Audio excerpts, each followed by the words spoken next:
Aujourd'hui, on décrypte le chamanisme est-il une religion? Alors, faut avouer que c'est une question que quand même beaucoup de personnes se posent, et la confusion est compréhensible.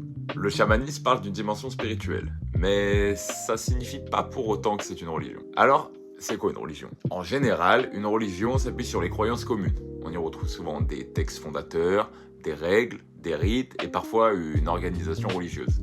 Le chamanisme, lui, suit une autre logique. Déjà, il faut savoir qu'il n'existe pas un seul chamanisme. On retrouve plusieurs traditions en Sibérie, en Mongolie, en Amazonie, en Amérique du Nord et dans bien d'autres régions du monde. Chaque peuple a développé sa propre manière de pratiquer, ses propres chants et ses propres rituels. Mais ils partagent une même vision du monde. Une vision dans laquelle l'être humain, la nature et le monde invisible sont profondément liés.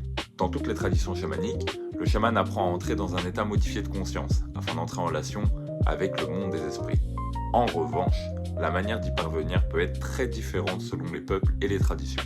Contrairement à une religion, il n'existe pas de fondateur unique, de livre sacré commun ou d'autorité centrale qui rassemble toutes les traditions chamaniques. C'est d'ailleurs pour cette raison que le chamanisme est généralement considéré comme un ensemble de traditions spirituelles plutôt que comme une religion. Et ce qui les unit, ce n'est pas une doctrine, mais plutôt une manière de comprendre et de vivre la relation entre l'être humain, le vivant et le monde invisible.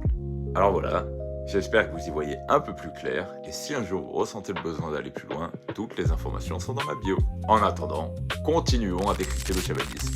À bientôt, peace!